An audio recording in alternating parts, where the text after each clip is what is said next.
ہمارے معاشرے میں ایک بات بہت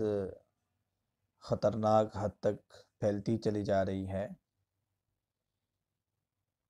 کہ احباب کہتے ہیں جی ہمیں غصہ بہت آتا ہے اور غصے پر کنٹرول نہیں ہوتا، آپے سے ہم باہر ہو جاتے ہیں اور مختلف قسم کے خیالات اور وسوسے آنا شروع ہو جاتے ہیں۔ نبی اکرم صلی اللہ علیہ وسلم کی تعلیمات کو جب تک ہم مکمل طور پر اپنائیں گے نہیں، ان پر عمل پیرا نہیں ہوں گے، اس وقت تک ہم ان بیماریوں سے چھٹکارا حاصل نہیں کر سکتے۔ حضور صلی اللہ علیہ وسلم کے پاس ایک صاحب تشریف لائے اور فرمانے لگے، اللہ کے رسول کوئی نصیحت فرمائیے۔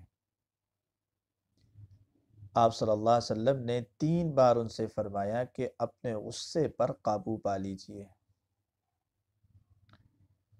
حضور صلی اللہ علیہ وسلم کا 3 بار ان کو اسی بات کی تعلیم دینا اور تاکید سے ان کو بھی یہ بتلانا کہ اپنے غصے پر قابو پا لیجئے، اس سے اس کی اہمیت کا اندازہ ہوتا ہے کہ کس حد تک غصے پر قابو پانے کی ضرورت ہے، اس سے معاملات کتنے خراب ہو سکتے ہیں، اس سے معاشرتی بگاڑ کس حد تک پیدا ہو سکتا ہے۔ میاں بیوی کی اکثر جدائیاں غصے ہی کی وجہ سے ہو جاتی ہیں، تو آپ صلی اللہ علیہ وسلم نے اپنے صحابی کو یہ تعلیم دے کر ہمیں درس دیا ہے کہ ہمیں اپنے غصے پر کنٹرول کرنا چاہیے، غصے پر قابو پا لینا چاہیے، غصے کو اتارنا چاہیے۔ حضور صلی اللہ علیہ وسلم نے ارشاد فرمایا کہ تم میں بہادر وہ ہے جو اپنے غصے پر قابو پا لے، بہادر وہ نہیں جو کسی کو بچھاڑے، کسی کی پیٹھ زمین پر لگائے، وہ بہادر نہیں، جو اپنے غصے پر قابو پا لیتا ہے، طاقت اور قوت کے باوجود اپنے آپ پر قابو پاتا ہے تو وہ طاقتور ہے۔ اور ایک حدیث میں ارشاد فرمایا کہ کل قیامت کے دن اللہ تعالیٰ ساری مخلوق کے سامنے اس کے لیے اپنی رضا کا اعلان کریں گے، اور اس آدمی سے زیادہ خوش قسمت کون ہو سکتا ہے کہ جس سے اللہ تعالیٰ قیامت کے دن راضی ہو جائے، اس سے زیادہ اور خوش قسمت کون ہو سکتا ہے۔ اور ایک روایت میں ارشاد فرمایا کہ جو اپنے غصے پر قابو پا لیتا ہے، کنٹرول کرتا ہے، اللہ تعالیٰ اس کے سینے کو ایمان اور نور سے بھر دیتے ہیں۔ علماء نے لکھا ہے کہ سب سے اچھا انسان وہ ہے کہ جس کو غصہ جلدی دیر سے آئے اور جلدی ختم ہو جائے۔ غصہ آنا کوئی بری بات نہیں،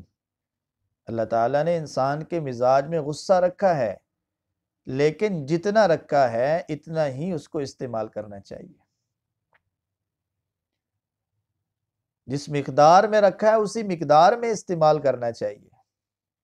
مقدار سے کم کرنا، مقدار سے بڑھا لینا یہ اچھا نہیں۔ اور علماء نے لکھا ہے کہ وہ شخص اچھا نہیں ہے جس کو جلدی غصہ آئے اور جلدی چلا جائے، جلدی آئے